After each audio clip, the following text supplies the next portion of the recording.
कतक कर्म कमावणे दोष न काहू जोग। परमेसर ते भुलिया व्यापन सभे रोग। विमुखोए राम ते लगन जन्म वियोग।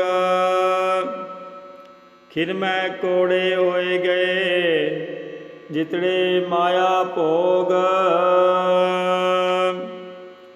विच न कोई कर सकै किस थै रोवै रोज। कीता किछु न होवई लिखिया तुर संजोग। वडभागी मेरा प्रभ मिलै तां उतरै सब वियोग। नानक को प्रभ राख ले मेरे साहिब बंदी मोच। कतक होवै साध संग बिनसै सभे सोच। कतक होवै साध संग बिनसै सभे सोच। गुरु की प्यारी साध संगत जी, 12वां मांझ दा पाठ जो आप जी श्रवण करते हो अंग 133 ते अंकित है। गुरु ग्रंथ साहिब विच गुरु अर्जन देव जी द्वारा रचित ये बाणी सानू महीनिਆਂ ਦਾ आसरा लैके महीनिਆਂ ਦੀ टेक लैके गुरु साहब ने उस परमेश्वर अकाल पुरख वाहिगुरु नाल जोड़न दी एक जुगत बनाई है। गुरु साहब सानू सारी बाणी विच भी उंज तां परमेश्वर नाल जोड़दे हन ते इस तरह कई बाणियां गुरु साहब ने रची हन। 12वां मांझ भी एक तरीका है सानू परमेश्वर नाल जोड़न दा, सानू परमेश्वर नू मिलण दा मार्ग प्रशस्त करदी है बाणी। ते साडे अंदर जो भरम भुलेखे हैं वो दूर करती है। ते साडा मन जो संसार विच खुबिया है, संसार दे कार विहार विच खुबिया है, सानू सुचेत करदी है बाणी ये भी जे तुसी परमेश्वर दा नाम ना जपिया तां साडे नाल की हो सकदा है। ते सानू होर भी ज्ञान बख्शदी है। आओ एकाग्रजित हो के इसनू श्रवण करिए। कतक कर्म कमावणे दोष ना काहू जोग। कतक दी रुत साध संगत जी, ये बड़ी सुहावनी रुत है। ना तो बहुत ज़्यादा सर्दी होंदी है ना गर्मी होंदी है। ते चंचल मन इन्हां महीनिਆਂ 'ਚ बाहर घूमण नूं लोकी निकलते हैं ते होर भी ऐसे कार विहार करते हैं जिस नाल परमेश्वर नूं भुल्लण दा चांस ज़्यादा रहिंदा है। भुल सकदा है, कईयां दे नेम भी टुट सकते हैं। ते साध संगत जी गुरु साहब सुचेत करते हैं। कतक कर्म कमावणे, कतक दी सुहावनी रुत विच भी जे प्रभु पति नालों विछोड़ा रहा तां ये अपने कीते कर्मां दा सिट्टा है। किसी होर दे मत्थे कोई दोष नहीं लाया जा सकता। कतक कर्म कमावणे, कतक दे महीने विच जे कोई ऐसे कर्म करेगा जिहड़े तैनूं प्रभु नूं भुला देण, तैनूं प्रभु तो दूर कर देण, तां ये समझ लवो कि कोई पुराने माड़े कीते कर्मां दा ही फल है। क्योंकि जिहड़े भगत हैं जुड़े हैं वो भावें महीना कोई भी होवे, समा कोई भी होवे, वो नहीं टुटदे गुरु के चरणों नालों। ਪਰ ਜਿਹੜੇ ਕੱਚੇ ਹਨ, ਜਿਨ੍ਹਾਂ ਦੇ ਪੁਰਾਣੇ ਕਰਮ ਮਾੜੇ ਹਨ, ਜੋ ਬੀਜੇ ਹੋਏ ਹਨ, ਉਹਨਾਂ ਨੇ ਉਹਨਾਂ ਕਰਮਾਂ ਦਾ ਕਰਕੇ ਹੀ ਕੋਈ ਇਸ ਮਹੀਨੇ ਵਿੱਚ ਐਸੇ ਕਰਮ ਕਰੇਗਾ, ਐਸੇ ਕੰਮ ਕਰੇਗਾ ਕਿ ਉਹਦੀ ਪ੍ਰਭੂ ਨਾਲ ਦੂਰੀ ਵਧੇ। ਅਤੇ ਗੁਰੂ ਸਾਹਿਬ ਕਹਿੰਦੇ ਇਸ ਲਈ ਕਿਸੇ ਇਨਸਾਨ ਨੂੰ, ਕਿਸੇ ਦੂਸਰੇ ਨੂੰ ਜਾਂ ਮਨ ਨੂੰ ਤੂੰ ਆਪਣੇ ਦੋਸ਼ ਨਹੀਂ ਦੇ ਸਕਦਾ। ਇਹ ਤੇਰੇ ਪੁਰਾਣੇ ਕੀਤੇ ਹੋਏ ਕਰਮਾਂ ਦਾ ਹੀ ਫਲ ਹੈ। ਪਰਮੇਸ਼ਰ ਤੇ ਭੁੱਲਿਆ ਵਿਆਪਨ ਸਭੇ ਰੋਗ। ਪਰਮੇਸ਼ਰ ਦੀ ਯਾਦ ਤੋਂ ਖੁੰਝਿਆ ਦੁਨੀਆ ਦੇ ਸਾਰੇ ਦੁੱਖ ਕਲੇਸ਼ ਜ਼ੋਰ ਪਾ ਲੈਂਦੇ ਹਨ। ਪਰਮੇਸ਼ਰ ਤੇ ਭੁੱਲਿਆ ਤੇ ਸਾਨੂੰ ਸੁਚੇਤ ਕਰਦੇ ਹਨ ਗੁਰੂ ਸਾਹਿਬ ਕਿ ਭਾਈ ਕਾਰਨ ਚਾਹੇ ਕੋਈ ਵੀ ਹੋਵੇ, ਪਰ ਜੇ ਤੂੰ ਪਰਮੇਸ਼ਰ ਨੂੰ ਭੁੱਲੇਗਾ, ਜੇ ਤੂੰ ਪਰਮੇਸ਼ਰ ਨੂੰ ਵਿਸਾਰ ਦੇਵੇਂਗਾ ਤੇ ਹੋਰ ਸੰਸਾਰ ਦੀ ਮੌਜ ਮਸਤੀ ਵਿੱਚ ਪੈ ਜਾਵੇਂਗਾ, ਕੰਮ ਧੰਦਿਆਂ ਵਿੱਚ ਜ਼ਿਆਦਾ ਉਲਝ ਜਾਵੇਂਗਾ, ਤਾਂ ਵਿਆਪਨ ਸਭੇ ਰੋਗ ਤੇ ਤੇਰੇ ਤਨ ਤੇ ਮਨ ਰੋਗੀ ਹੋ ਸਕਦਾ ਹੈ। ਪਿਆਰ ਨਾਲ ਆਖੋ ਸਤਿਨਾਮ ਵਾਹਿਗੁਰੂ। ਤੈਨੂੰ ਉਹ ਰੋਗ ਵਿਆਪ ਸਕਦੇ ਨੇ ਕਿਉਂਕਿ ਪਰਮੇਸ਼ਰ ਦੇ ਨਾਮ ਤੋਂ ਭੁੱਲਿਆ। ਜੋ ਰੱਬ ਦੇ ਨਾਮ ਦਾ ਪਹਿਰਾ ਹੈ, ਗੁਰੂ ਕਾ ਸ਼ਬਦ ਰਖਵਾਰੇ, ਚੌਕੀ ਚੌਗਿਰਦ ਹਮਾਰੇ। ਪਰਮੇਸ਼ਰ ਦੇ ਨਾਮ ਨਾਲ ਸਾਡੇ ਚਾਰੋਂ ਤਰਫ ਸ਼ਬਦ ਦਾ ਇੱਕ ਪਹਿਰਾ ਲੱਗ ਜਾਂਦਾ ਹੈ, ਜੋ ਸਾਨੂੰ ਤਨ ਤੇ ਮਨ ਦੇ ਰੋਗਾਂ ਤੋਂ ਬਚਾਉਂਦਾ ਹੈ। ਉਹ ਜੇ ਘੇਰਾ ਟੁੱਟਿਆ, ਉਹ ਲੀਕ ਹੱਟੀ, ਤਾਂ ਸਮਝੋ ਤਨ ਤੇ ਮਨ ਸਾਡਾ ਰੋਗੀ ਹੋ ਸਕਦਾ ਹੈ। ਇਹ ਗੁਰੂ ਸਾਹਿਬ ਸੁਚੇਤ ਕਰਦੇ ਹਨ। ਵੇਮੁਖ ਹੋਏ ਰਾਮ ਤੇ ਲੱਗਨ ਜਨਮ ਵਿਜੋਗ। ਜਿਨ੍ਹਾਂ ਦੇ ਇਸ ਜਨਮ ਵਿੱਚ ਪਰਮਾਤਮਾ ਦੀ ਯਾਦ ਵੱਲੋਂ ਮੂੰਹ ਮੋੜੀ ਰੱਖਿਆ, ਉਹਨਾਂ ਨੂੰ ਫਿਰ ਲੰਮੇ ਵਿਛੋੜੇ ਪੈ ਜਾਂਦੇ ਹਨ।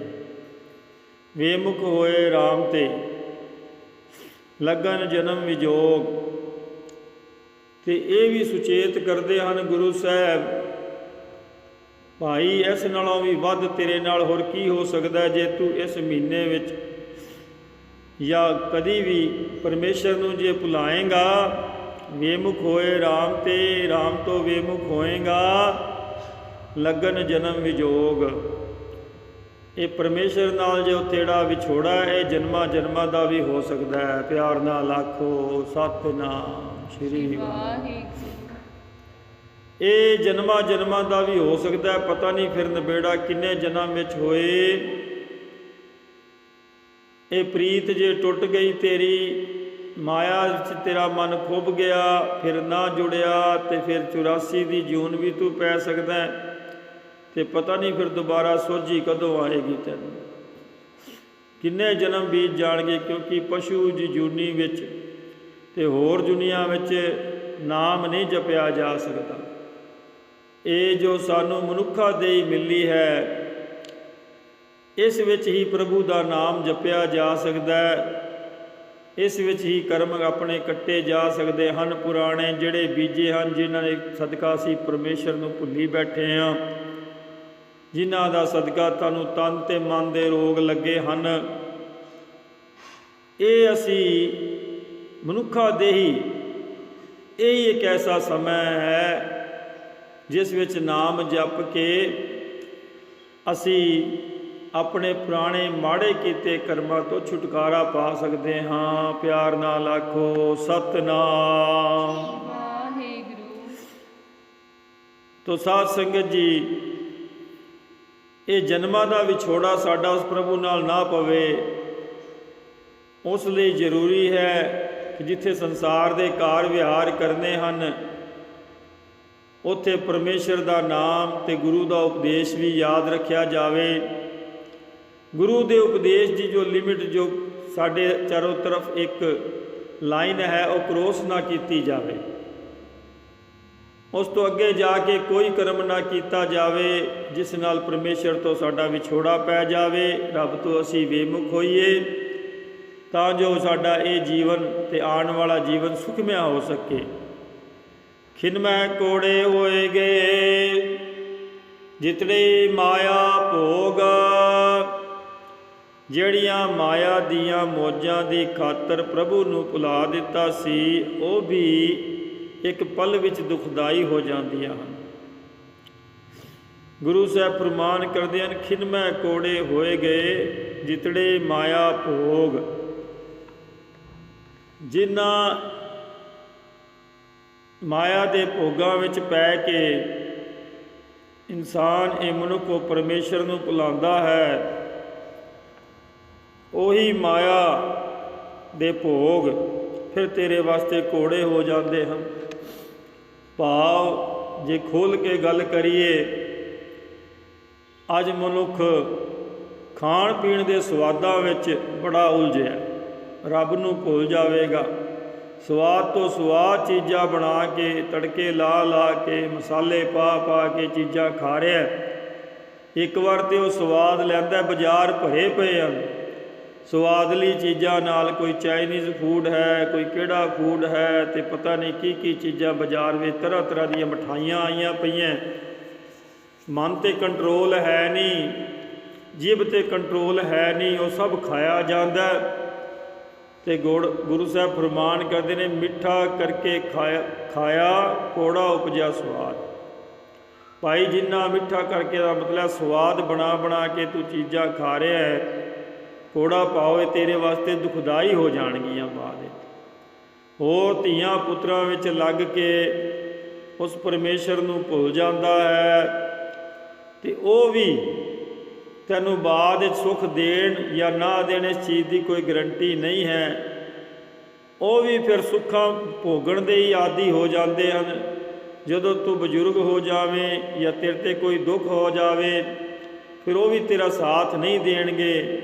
ਜੇ ਤੂੰ ਉਹਨਾਂ ਧੀਆਂ ਪੁੱਤਰਾਂ ਨੂੰ ਵੀ ਰੱਬ ਦੇ ਨਾਮ ਨਾਲ ਜੋੜੇਗਾ ਤਾਂ ਯਾਦ ਰੱਖ, ਉਹਨਾਂ ਵਿੱਚ ਸਬਰ ਤੇ ਸਿਦਕ ਆਵੇਗਾ, ਇਹ ਗੁਣ ਦੇਗਾ ਪਰਮੇਸ਼ਰ, ਤੇ ਫਿਰ ਉਹ ਦੁੱਖ ਵਿੱਚ ਵੀ ਤੇਰਾ ਸਾਥ ਦੇਣਗੇ। ਜੇ ਉਹ ਰੱਬ ਦਾ ਨਾਮ ਜਪਣ ਵਾਲੇ ਨਾ ਹੋਏ ਤਾਂ ਉਹ ਫਿਰ ਤੇਰਾ ਸਾਥ ਦੁੱਖਾਂ ਵਿੱਚ ਨਹੀਂ ਦੇਣਗੇ, ਤੈਨੂੰ ਉਸ ਵਿੱਚ ਫਿਰ ਬਹੁਤ ਪਰੇਸ਼ਾਨੀ ਹੋ ਜਾਵੇਗੀ। ਹੋਰ ਵੀ ਜਿਨ੍ਹਾਂ ਕਾਰਨਾਂ ਕਰਕੇ ਤੂੰ ਰੱਬ ਨੂੰ ਭੁੱਲਿਆ, ਜੇ ਮਾਇਆ ਦੇ ਮਹਿਲ ਉਸਾਰੇ ਹਨ, ਸੁੰਦਰ ਮਹਿਲ ਮਾੜੀਆਂ ਬਣਾਏ ਹਨ, ਜ਼ਿਆਦਾ ਤੋਂ ਜ਼ਿਆਦਾ ਮਾਇਆ ਇਕੱਠੀ ਕਰਨ ਦਾ ਤੈਨੂੰ ਚਸਕਾ ਲੱਗਾ, ਤੇ ਕਹਿੰਦੇ ਨੇ ਸਿਆਣੇ, ਮਾਇਆ ਕਮਾਉਣ 'ਚ ਵੀ ਇੰਨਾ ਦੁੱਖ ਹੈ। ਮਾਇਆ ਕਮਾਉਣ ਵਾਲਾ ਮਾਇਆ ਦਾ ਸੁੱਖ ਨਹੀਂ ਲੈ ਸਕਦਾ, ਉਹ ਤੇ ਕੋਈ ਹੋਰ ਹੀ ਚੁੱਕੇਗਾ। ਪਰ ਉਹ ਕੀਤੇ ਕਰਮ ਤੇਰੇ ਅੱਗੇ ਜ਼ਰੂਰ ਆਉਣਗੇ। ਬਹੁ ਪ੍ਰਪੰਚ ਕਰ ਪਰਧਨ ਲਿਆਵੈ, ਸੁਤਦਾਰ ਆਪੈ ਆਨ ਲੁਟਾਵੈ। ਮਨ ਮੇਰੇ ਭੂਲੇ ਕਪਟ ਨਾ ਕੀਜੈ, ਅੰਤ ਨਬੇੜਾ ਤੇਰੇ ਜੀ ਪੈ ਲੀਜੈ। ਅੰਤ ਨੂੰ ਨਬੇੜਾ ਤੇਰੇ ਜੀ ਕੋਲੋਂ ਲਿਆ ਜਾਣਾ ਹੈ, ਭਾਉ ਤੇਰੇ ਪਾਸੋਂ ਲਿਆ ਜਾਣਾ ਹੈ, ਤੇਰੀ ਆਤਮਾ ਪਾਸੋਂ ਲਿਆ ਜਾਣਾ ਹੈ। ਜਿਹੜੇ ਉਹ ਮਾਇਆ ਨੂੰ ਭੋਗਣਗੇ ਕੋਈ ਹੋਰ, ਤੇ ਉਹਦਾ ਦੇਣਦਾਰ ਤੂੰ ਹੋਏਗਾ ਉਹਨਾਂ ਪਾਪਾਂ ਦਾ। ਤੇ ਗੁਰੂ ਸਾਹਿਬ ਇਹੀ ਫਰਮਾਨ ਕਰਦੇ, ਖਿਨਮੈ ਕੋੜੇ ਹੋਏ ਗਏ ਜਿਤੜੇ ਮਾਇਆ ਭੋਗ। ਜਿੰਨੇ ਵੀ ਤੂੰ ਮਾਇਆ ਦੇ ਭੋਗ ਭੋਗ ਰਿਹਾ ਹੈ, ਮਾਇਆ ਦੇ ਵਸ ਪੈ ਕੇ, ਮਾਇਆ ਕੌਣ? ਜੋ ਪਰਮੇਸ਼ਰ ਨੂੰ ਭੁਲਾ ਦੇਵੇ। ਜੋ ਵੀ ਇਹ ਕਾਰਨ ਬਣਦੇ ਹਨ, ਉਹ ਵੀ ਤੇਰੇ ਵਾਸਤੇ ਕੋੜੇ ਹੋ ਜਾਣਗੇ, ਉਹਨਾਂ ਵੀ ਤੇਰਾ ਸਾਥ ਨਹੀਂ ਦੇਣਾ, ਉਹਨਾਂ ਦਾ ਵੀ ਇਹ ਰਿਕਾਰਡ ਹੈ। ਤੋ ਸਾਧ ਸੰਗਤ ਜੀ, ਪਰਮੇਸ਼ਰ ਦੇ ਨਾਮ ਨੂੰ ਕਿਸੇ ਚੀਜ਼ ਵਿੱਚ ਵੀ ਪੈ ਕੇ ਭੁੱਲਣਾ ਨਹੀਂ ਚਾਹੀਦਾ, ਬਲਕਿ ਆਪਣਾ ਮਨ ਇਹਨਾਂ ਚੀਜ਼ਾਂ ਤੋਂ ਤੋੜ ਕੇ ਪਰਮੇਸ਼ਰ ਦੇ ਨਾਮ ਵੱਲ ਲਾਉਣਾ ਚਾਹੀਦਾ ਹੈ। ਵਿੱਚ ਨਾ ਕੋਈ ਕਰ ਸਕੈ, ਕਿਸ ਥੈ ਰੋਵੈ ਰੋਜ਼। ਉਸ ਦੁਖੀ ਹਾਲਤ ਵਿੱਚ ਕਿਸੇ ਪਾਸ ਵੀ ਨਿਤ ਰੋਣ ਦਾ ਕੋਈ ਲਾਭ ਨਹੀਂ ਹੁੰਦਾ, ਕਿਉਂਕਿ ਦੁੱਖ ਤਾਂ ਹੈ ਵਿਛੋੜੇ ਦੇ ਕਾਰਨ, ਤੇ ਵਿਛੋੜੇ ਨੂੰ ਦੂਰ ਕਰਨ ਲਈ ਕੋਈ ਵਿਚੋਲਾਪਨ ਨਹੀਂ ਕਰ ਸਕਦਾ। ਵਿੱਚ ਨਾ ਕੋਈ ਕਰ ਸਕੈ, ਵਿੱਚ ਦਾ ਮਤਲਬ ਹੈ ਵਿਚੋਲਾਪਨ, ਕੋਈ ਤੇਰਾ ਵਿਚੋਲਾ ਵੀ ਨਹੀਂ ਬਣੇਗਾ। ਪਾਓ ਗੁਰੂ ਨੂੰ ਅਸੀਂ ਵਿਚੋਲਾ ਕਹਿੰਦੇ ਹਾਂ, ਪਰਮੇਸ਼ਰ ਤੇ ਸਾਡੇ ਵਿੱਚ ਗੁਰੂ ਵਿਚੋਲਾ ਹੈ। ਗੁਰੂ ਸਾਨੂੰ ਪਰਮੇਸ਼ਰ ਨਾਲ ਮਿਲਾਉਂਦਾ ਹੈ। संत महापुरुष हर दरगह का बासीठ। संत महापुरुष विचोले हन जिहड़े गुरु नाल ते रब नाल मिलांदे हन। पर जे तू माया दे भोगां विच लगा रहा तां तेरा विचोलापन फिर वो भी नहीं करनगे। जे तेरे विच थोड़ी जी चाह है रब नूं मिलण दी, रब नूं पाण दी, सेवा सिमरन करन दी, तां तेरी गुरु ते करतार भी गुरु ते संत महापुरुष भी मदद करनगे नाम जपण वाले। ते फिर तू किस थै रोवै रोज, फिर तैनू हर रोज़ दा रोना पै जावेगा। ते जो रोना पवेगा फिर किस दे अगे जाके रोवेगा, पुकार करेगा। क्योंकि यही हन ਜਿਹੜੇ ਸਾਨੂੰ ਕਰਮਾਂ ਦੇ ਜਾਂ ਪਰਮੇਸ਼ਰ ਤੇ ਭੁੱਲਿਆਂ ਨੂੰ ਰਾਹ ਪਾਉਂਦੇ ਹਨ। ਜੇ ਤੂੰ ਮਾਇਆ ਦੇ ਹੀ ਚੱਕਰਾਂ ਵਿੱਚ ਪਿਆ ਰਿਹਾ ਤਾਂ ਪਰਮੇਸ਼ਰ ਔਰ ਸੰਤਾਂ ਨੇ ਵੀ ਤੇਰੀ ਕੋਈ ਮਦਦ ਨਹੀਂ ਕਰਨੀ। ਭਾਵ ਕੋਈ ਵੀ ਤੇਰਾ ਵਿਛੋਲਾਪਨ ਨਹੀਂ ਕਰ ਸਕੇਗਾ। ਕੀਤਾ ਕਿਛੂ ਨਾ ਹੋਵਈ ਲਿਖਿਆ ਧੁਰ ਸੰਜੋਗ। ਦੁਖੀ ਜੀਵ ਦੀ ਆਪਣੀ ਕੋਈ ਪੇਸ਼ ਨਹੀਂ ਜਾਂਦੀ। ਪਿਛਲੇ ਕੀਤੇ ਕਰਮਾਂ ਅਨੁਸਾਰ ਧੁਰੋਂ ਹੀ ਲਿਖੇ ਲੇਖਾਂ ਦੀ विदा बनती है। कीता किछु न होवई लिखिया धुर संजोग। फिर कोई भी कुछ नहीं कर सकेगा क्योंकि ये सारा तेरे जो कर्म कहते ने तू पिछे उन्हां दे कारण जे दुखी तू हो गया, तैनू तन ते मन दे रोग लग गए, भाव तेरा शरीर दुखी हो गया ते वो माया दे भोग भी तेरे वास्ते कोड़े हो गए। फिर कीता किछु ना हो गई, फिर कोई भी उपाय नहीं बन पाएगा, कुछ नहीं हो पाएगा। क्योंकि जो तू मारे कर्म कीते हैं परमेश्वर नूं भुल के, ये उन्हां कारण ही तेरे आने वाली जिंदगी लिखी गई है। देख सके हो तुसी संसार विच कई अत दे गरीब हुंदे हन, कई जूनां विच पए होए हन। जूनां किन्नियां दुख भोगदे हन। साध संगत जी ये जिन्ने भी दुख ने ये सारे साढ़े पुराने माड़े कर्मां कीते हुए माड़े कर्मां करके ने। तो फिर इसका कोई उपाय नहीं हो पाएगा, वो कर्म तो भोगने ही पैणगे। गुरु साहब सुखमनी साहब विच प्रमाण करते हैं, पिया किरत ना मेटै कोए नानक जाणै सच्चा सोए। भाव जे तू एक बार माड़ा कर्म बीज दिता तो तैनू उनका फल कटना ही पएगा, वो भोगना ही पएगा। उनके भोगे बिना तेरी गति नहीं है। ठीक है कि महापुरुष का अगर तेरू संग मिल जाए वो उसनूं आसानी नाल निबेड़ देणगे या सूली का कंडा बना देणगे जे तेरा गुरु पूरा होया, पर वो भोगना जरूर पएगा। कीता किछु ना होवई लिखिया धुर संजोग। ये धुरों भी लिखे हुए हैं, इस कुछ नहीं किया जा सकता। बट भागी मेरा प्रभ मिलै ਤਾਂ ਉਤਰੈ ਸਭ ਵਿਯੋਗ। ਪਰਮੇਸ਼ਰ ਦੇ ਨੂੰ ਭੁੱਲਣ ਕਰਕੇ ਜੇ ਤੂੰ ਦੁੱਖਾਂ ਵਿੱਚ ਪਾ ਗਿਆ ਤੇ ਕਹਿੰਦਾ ਜੇ ਤੇ ਤੇਰੇ ਕੋਈ ਵੱਡੇ ਭਾਗ ਹੋਏ, ਹੇ ਚੰਗੇ ਭਾਗਾਂ ਨੂੰ, ਜੇ ਚੰਗੇ ਭਾਗਾਂ ਨੂੰ ਪ੍ਰਭੂ ਆਪ ਆ ਮਿਲੇ ਤਾਂ ਵਿਛੋੜੇ ਤੋਂ ਪੈਦਾ ਹੋਏ ਸਾਰੇ ਦੁੱਖ ਮਿਟ ਜਾਂਦੇ ਹਨ। ਬਟ ਭਾਗੀ ਮੇਰਾ ਪ੍ਰਭ ਮਿਲਿਆ। ਜੇ ਵੱਡੇ ਭਾਗਾਂ ਕਰਕੇ ਤੇਰੇ ਤੇ ਕੋਈ ਪ੍ਰਭੂ ਦੀ ਕਿਰਪਾ ਹੋ ਗਈ ਤਾਂ ਉਤਰੈ ਸਭ ਵਿਯੋਗ, ਫਿਰ ਸਾਰੇ ਉਹ ਤੇਰੇ ਦੁੱਖ ਮਿਟ ਜਾਣਗੇ। ਮਿਟ ਭਾਵ ਪਰਮੇਸ਼ਰ ਤੋਂ ਭੁੱਲਣ ਦੇ ਕਾਰਨ ਜੋ ਤੇਰੇ ਨੂੰ ਦੁੱਖ ਲੱਗੇ ਹਨ ਉਹ ਪਰਮੇਸ਼ਰ ਹੀ ਦੂਰ ਕਰ ਸਕਦਾ। ਜੇ ਵੱਡੇ ਭਾਗਾਂ ਦੇ ਕਰਕੇ ਪਰਮੇਸ਼ਰ ਦੀ ਤੇਰੇ ਉੱਤੇ ਮਿਆ ਕਿਰਪਾ ਦਇਆ ਹੋ ਗਈ ਤਾਂ ਉਹ ਪਰਮੇਸ਼ਰ ਹੀ ਦੂਰ ਕਰ ਸਕਦਾ, ਹੋਰ ਕੋਈ ਨਹੀਂ। ਤੇ ਗੁਰੂ ਸਾਹਿਬ ਦੇ ਜੇ ਭਾਵ ਅਰਥ ਵੇਖੀਏ ਇਸ ਦਾ ਤਾਂ ਇਹ ਹੈ ਭਾਈ तू ऐसे कर्म करता ही क्यों है, परमेश्वर नूं भुलदा ही क्यों है। परमेश्वर नूं याद रख, उसका नाम जप, गुरु के उपदेशों ते चल के कर्म कर जिस तरह गुरु दसदा है। गुरु की लीक विच रह ताकि तेरे ते वो समा माड़ा आवे ही ना। प्यार नाल आखो सतनाम। नानक को परब राख ले मेरे साहिब बंदी मोच। ते नानक फिर बेनती करते हैं गुरु साहब, नानक दी तां ये बेनती है, हे माया दे बंधना तो छुड़ावन वाले मेरे मालिक, नानक नूं माया दे मोह तो बचा लै। ਨਾਨਕ ਕੋ ਪ੍ਰਭ ਰਾਖ ਲੇ। ਇਹ ਪ੍ਰਭੂ ਮੈਨੂੰ ਇਸ ਮਾਇਆ ਦੇ ਮੋਹ ਤੋਂ, ਮਾਇਆ ਦੇ ਬੰਧਨਾਂ ਤੋਂ, ਇਹ ਪਰਮੇਸ਼ਰ ਦੇ ਭੁੱਲਣ ਤੋਂ ਮੈਨੂੰ ਬਚਾ ਲੈ। ਮੇਰੇ ਸਾਹਿਬ ਬੰਦੀ ਮੋਚ, ਇਹ ਬੰਧਨਾਂ ਤੋਂ ਛੁਡਵਾਉਣ ਵਾਲੇ। ਇਹ ਸਾਰੇ ਬੰਧਨ ਹਨ ਜਿਤਨੇ ਵੀ ਸੰਸਾਰ ਦੇ ਕਰਮ, ਮਾਇਆ, ਜੋ ਵੀ ਧੀਆਂ ਪੁੱਤਰ, ਰਿਸ਼ਤੇਦਾਰ, ਸਾਕ ਸੰਬੰਧੀ, ਇਹ ਸਭ ਬੰਧਨ ਹਨ।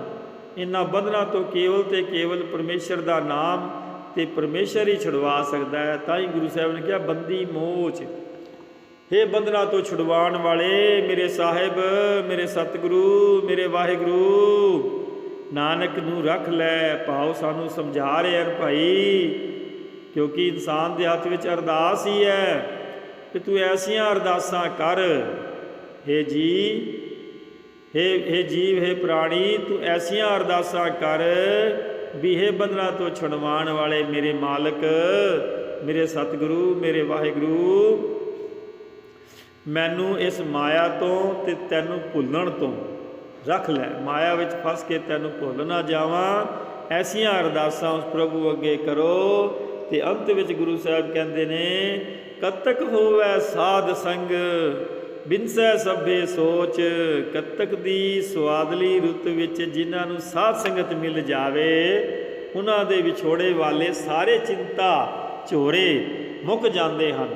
ਕਤਕ ਹੋਵੈ ਸਾਧ ਸੰਗ, ਇਹਨਾਂ ਸਾਰਿਆਂ ਦਾ ਉਪਾਅ ਇਹ ਹੈ, ਤੂੰ ਮਾਇਆ ਦੇ ਮੋਹ ਜਾਂ ਮਾਇਆ ਦੇ ਬੰਧਨਾਂ ਵਿੱਚ, ਦੂਜੇ ਸਵਾਦਾਂ ਵਿੱਚ ਪੈ ਹੀ ਨਾ।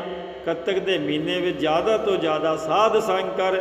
ਤੈਨੂੰ ਸਾਧ ਸੰਗਤ ਮਿਲ ਜਾਵੇ ਤਾਂ ਬਿਨਸੇ ਸਭੇ ਸੋਚ, ਫਿਰ ਤੇਰੀਆਂ ਸਾਚਾ ਸੋਚਾਂ ਇਹ ਖਤਮ ਹੋ ਜਾਣਗੀਆਂ। ਇਹ ਸਾਰੇ ਤਰੀਕੇ ਜੋ ਉੱਤੇ ਦੱਸਿਆਂ ਤੋਂ ਦੁੱਖਾਂ ਵਿੱਚ ਪਏਗਾ ਹੀ ਨਹੀਂ, ਸੋਚਾ ਚਿੰਤਾ ਵਿੱਚ ਪਏਗਾ ਹੀ ਨਹੀਂ। ਇਹ ਚਿੰਤਾ ਹੀ ਸਾਰੇ ਦੁੱਖਾਂ ਦਾ ਕਾਰਨ ਹੈ। ਗੁਰੂ ਸਾਹਿਬ ਦੇ ਚਿੰਤਾ ਤੋਂ ਵੀ ਦੂਰ ਰਹਿਣ ਨੂੰ ਕਹਿੰਦੇ ਹਨ ਵੀ ਪਰਮੇਸ਼ਰ ਦਾ ਨਾਮ ਬੇਚਿੰਤ ਹੋ ਕੇ ਜਪੋ। ਨਾਨਕ ਚਿੰਤਾ ਮਤ ਕਰੋ, ਚਿੰਤਾ ਤਿਸੀ ਹੈ। ਹਰ ਗੱਲ ਦੀ ਉਹ ਪਰਮੇਸ਼ਰ ਨੇ ਚਿੰਤਾ ਕੀਤੀ ਹੈ। ਸਾਨੂੰ ਚਿੰਤਾ ਕਰਨ ਦੀ ਕੀ ਲੋੜ ਹੈ? ਸਾਨੂੰ ਤਾਂ ਇੱਕ ਹੀ ਚਿੰਤਾ ਹੋਣੀ ਚਾਹੀਦੀ ਹੈ ਕਿ ਸਾਡਾ ਨਿਤਨੇਮ ਨਾ ਟੁੱਟੇ, ਸਾਡੀ ਬਾਬਾ ਜੀ ਨਾਲ, ਸਾਡੀ ਗੁਰੂ ਗ੍ਰੰਥ ਸਾਹਿਬ ਜੀ ਨਾਲ, ਸਾਡੀ ਉਸ ਵਾਹਿਗੁਰੂ ਨਾਲ ਪ੍ਰੀਤ ਨਾ ਟੁੱਟੇ। ਮੇਰੀ ਪ੍ਰੀਤ ਗੋਬਿੰਦ ਸਿਓ ਜਿਮ ਘਟੈ, ਮੈਂ ਤੋ ਮੋਲ ਮਹਿੰਗੀ ਲਈ ਜੀ ਸਟੈ। ਭਾਈ ਇਹ ਮਨ ਦੇ ਕੇ ਮਿਲਦੀ ਹੈ, ਮਨ ਦੇ ਰਾਮ ਲਿਆ ਹੈ ਮੋਲ ਹੈ। ਕੰਚਨ ਸਿਓ ਪਾਈਐ ਨਹੀਂ ਤੋਲ। ਇਹ ਸੰਸਾਰ ਦੀ ਚੀਜ਼ਾਂ ਨਾਲ ਨਹੀਂ ਮਿਲਦੀ, ਭਾਵੇਂ ਕਿੰਨੀ ਤੋਂ ਕਿੰਨੀ ਮਹਿੰਗੀ ਦੇ ਦਿਓ। ਮਨ ਦੇ ਰਾਮ ਲਿਆ ਹੈ ਮੋਲ। ਇਹ ਮਨ ਨੂੰ ਦੇ ਕੇ ਮਿਲਦੀ ਹੈ ਪਰਮੇਸ਼ਰ ਦੀ ਪ੍ਰੀਤ। ਸਾਚੀ ਪ੍ਰੀਤ ਹਮ ਤੁਮ ਸਿਓ ਜੋਰੀ, ਤੁਮ ਸਿਓ ਜੋਰ ਅਵਰ ਸੰਗ ਤੋਰੀ। ਭਾਈ ਇਹ ਸੰਸਾਰ ਦੇ ਬੰਧਨਾਂ ਤੋਂ, ਹੋਰ ਚੀਜ਼ਾਂ ਨਾਲ ਪ੍ਰੀਤਾਂ ਤੋੜ ਕੇ ਆਪਣੀ ਪ੍ਰੀਤ ਉਸ ਪਰਮੇਸ਼ਰ ਨਾਲ ਲਾ ਲੈ ਤੇ ਸੱਚੀ ਲਾਈ। ਕਿਧਰੇ ਹੋਰ ਨਾ ਕਰੀ, ਪਰਮੇਸ਼ਰ ਨੂੰ ਜਰੀਆ ਨਾ ਬਣਾ ਲਈ ਬਈ ਮੈਂ ਮਾਇਆ ਵਧਾ ਲਾਂ। ਅਰਦਾਸਾਂ ਹੀ ਆ ਕਰਦੇ ਆ, ਬਾਬਾ ਹੋਰ ਮਾਇਆ ਦੇ, ਬਾਬਾ ਮੇਰਾ ਮਕਾਨ ਚੰਗਾ ਹੋ ਜੇ, ਬਾਬਾ ਮੇਰੇ ਇੰਨੇ ਬੱਚੇ ਹੋ ਜਾਣ। ਇਹ ਜੀ ਅਰਦਾਸਾਂ ਨਹੀਂ, ਉਹਦਾ ਪਿਆਰ ਹੀ ਮੰਗਣਾ ਫਿਰ ਅਰਦਾਸ ਕਰਕੇ ਕਿ ਮਹਾਰਾਜ ਇਹਨਾਂ ਬੰਧਨਾਂ ਤੋਂ ਬਚਾ ਕੇ ਆਪਣੇ ਚਰਨਾਂ ਵਿੱਚ ਲਾਏ। ਕੌਣ ਜਪ ਕਰ ਸਕਦਾ? ਜਿਹਨੇ ਸਾਧ ਸੰਗਤ ਕੀਤੀ ਹੋਵੇ। ਸਾਧ ਸੰਗਤ ਵਿੱਚੋਂ ਇਹ ਸੋਝੀ ਪੈਂਦੀ ਹੈ। ਤੇ ਗੁਰੂ ਸਾਹਿਬ ਨੇ ਤਾਂ ਹੀ ਕਿਹਾ ਕੱਤਕ ਹੋਵੇ ਸਾਧ ਸੰਗ। ਜੇ ਕੱਤਕ ਮਹੀਨੇ ਤੋਂ ਜ਼ਿਆਦਾ ਸਾਧ ਸੰਗ ਹੀ ਕਰ ਲੈ ਤੂੰ ਤੇ ਬਿਨਸੈ ਸਭੇ ਸੋਚ, ਫਿਰ ਤੇਰੀਆਂ ਸਾਰੀਆਂ ਸੋਚਾਂ ਦੂਰ ਹੋ ਜਾਣਗੀਆਂ। ਤਾਂ ਸਾਧ ਸੰਗਤ ਸੀ, ਇਹ ਸੀ ਕੱਤਕ ਮਹੀਨੇ ਦੀ ਵਿਚਾਰ ਜੋ ਆਪ ਜੀ ਨੇ ਦਾਸ ਨਾਲ ਸੰਖੇਪ ਵਿੱਚ ਸਾਂਝੀ ਕੀਤੀ ਹੈ। ਨਿਚੋੜ ਹੀ ਨਿਕਲਦਾ ਭਾਈ, ਚਾਹੇ ਜਿੰਨੀਆਂ ਵੀ ਮੌਜਾਂ ਭਰੀਆਂ ਹੋਣ, ਮੌਸਮ ਸੁਹਾਵਨੇ ਹੋਣ ਤੇ ਬਾਹਰ ਪ੍ਰਕਿਰਤੀ ਚੰਗੀ ਹੋਵੇ, ਤੇ ਭਾਈ ਘੁੰਮੋ ਫਿਰੋ, ਜਾਓ ਜਿੱਥੇ ਸਵਾਦ ਜੋ ਮਰਜ਼ੀ ਲਓ, ਲੇਕਿਨ ਪਰਮੇਸ਼ਰ ਨੂੰ ਨਾ ਭੁੱਲੋ, ਆਪਣੇ ਨਿਤਨੇਮ ਨਾ ਛੋੜੋ। ਗੁਰੂ ਮਹਾਰਾਜ ਨਾਲ ਤੁਹਾਡੀ ਪ੍ਰੀਤ ਨਾ ਘਟੇ, ਹੋਰ ਵਧੇ। ਜ਼ਿਆਦਾ ਤੋਂ ਜ਼ਿਆਦਾ ਗੁਰੂ ਸਾਹਿਬ ਨੇ ਅੰਤ ਵਿੱਚ ਉਪਾਅ ਦੱਸਿਆ ਬਈ ਸਾਧ ਸੰਗ ਕਰੋ, ਸਤ ਸੰਗਤ ਕਰੋ। ਗੁਰੂ ਚਰਨਾਂ ਵਿੱਚ ਬੈਠ ਕੇ ਉਹ ਪਰਮੇਸ਼ਰ ਦਾ ਨਾਮ ਜਪੋ ਤੇ ਕਥਾ ਕੀਰਤਨ ਵਿਚਾਰਾਂ ਸੁਣੋ, ਤਾਂ ਜੋ ਤੁਹਾਡੀਆਂ ਸਾਰੀਆਂ ਸੋਚਾਂ ਦੂਰ ਹੋ ਸਕਣ। ਇੰਨੀ ਕੁ ਬੇਨਤੀਆਂ ਪ੍ਰਵਾਨ ਕਰਨੀਆਂ। ਸਾਧ ਸੰਗਤ ਜੀ, ਅਨੇਕਾਂ ਪ੍ਰਕਾਰ ਦੀਆਂ ਭੁੱਲਾਂ ਹੋਈਆਂ ਹੋਣਗੀਆਂ, ਅਣਜਾਣ ਬੱਚੇ ਹਾਂ। ਗੁਰੂ ਸਾਹਿਬ ਤੇ ਗੁਰੂ ਦੀ ਸਾਧ ਸੰਗਤ ਬਖਸ਼ਣ ਯੋਗ ਹੈ, ਬਖਸ਼ ਲੈਣਾ ਜੀ। ਵਾਹਿਗੁਰੂ ਜੀ ਕਾ ਖਾਲਸਾ, ਵਾਹਿਗੁਰੂ ਜੀ ਕੀ ਫਤਿਹ।